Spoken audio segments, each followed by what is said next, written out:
You're eating clean. You're doing ab workouts. You even cut carbs for a week. And yet, every time you look in the mirror, that lower belly is still there. You suck it in. You turn sideways. You promise yourself, okay, starting Monday, I'm going all in. But Monday comes and nothing changes. If that sounds like you, yeah, that's literally most people. And here's the thing, belly fat is not a motivation problem, it's a math problem and a psychology problem. And today, we're fixing both. My name is James, and today we're talking about one of the most frustrating topics in fitness. Why your belly fat won't go away. Let's break this down logically. Look, I'm going to challenge something right away. Ab workouts do not burn belly fat. You can do 1,000 crunches a day. You can plank until your soul leaves your body. It will not specifically burn fat from your stomach. According to research published by the American Council on Exercise, spot reduction, meaning losing fat from one specific area, is largely a myth. Fat loss is systemic. Your body chooses where it burns fat from. And here's what most people don't realize. For men, the belly is usually the last place fat leaves. For women, it's often lower abdomen and hips. So if you've lost 5 to 10 pounds and your stomach hasn't changed much, that doesn't mean it's not working. It means you're halfway there. Now let's talk numbers. According to the Centers for Disease Control and Prevention, about 42% of adults in the US have obesity. And most people underestimate how much they eat, sometimes by 20 to 40%.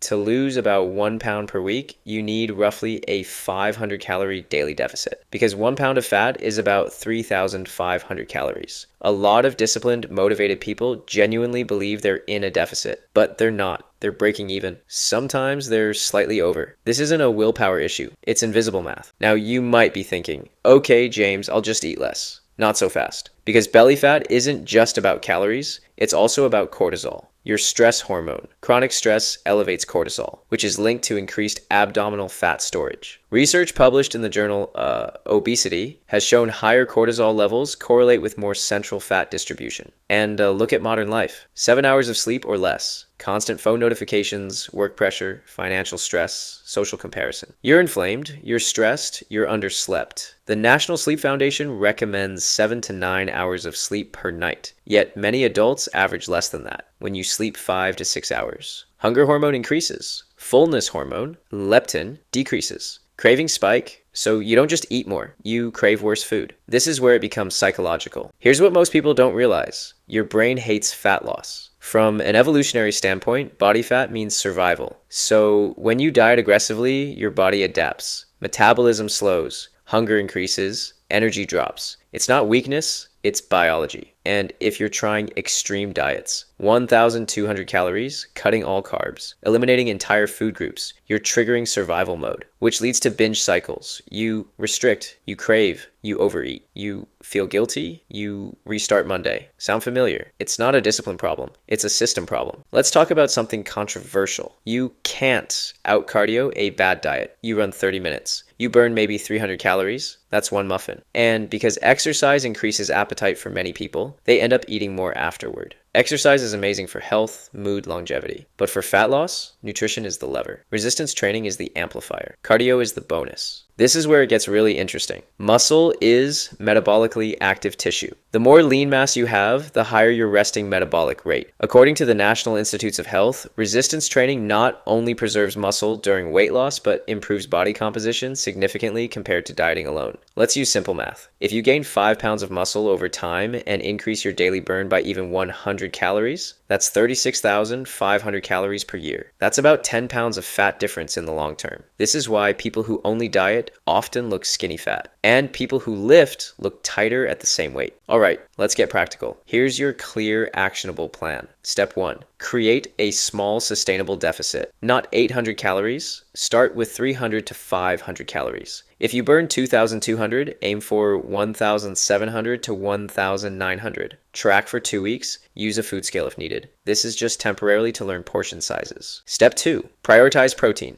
Protein reduces hunger and preserves muscle. Aim for 0.8 to 1 gram per pound of body weight. If you weigh 180 pounds, that's 144 to 180 grams per day. Protein increases satiety and has a higher thermic effect. This means your body burns more calories digesting it. Step 3. Lift 3 to 4 times per week. Focus on compound movements. Squats, deadlifts, push-ups, rows, presses. Build muscle while losing fat. Step 4. Walk more. 10,000 steps isn't magic, but increasing daily movement is powerful. If you currently walk 4,000 steps, aim for 7,000. That alone can add 150 to 300 calories burned daily. Step 5. Fix your sleep. Non-negotiable. 7 to 9 hours. Dark room, cool temperature, no phone 30 minutes before bed. Step 6. Manage stress. Breathing exercises, journaling, sunlight, social connection. Cortisol management isn't optional if you care about belly fat. Here's the honest truth. If you have 20 pounds to lose, that's likely 4 to 6 months of consistent effort, not 3 weeks. And belly fat will probably be the last 5 pounds, which is why most people quit right before breakthrough. They mistake slow progress for no progress. Belly fat isn't stubborn,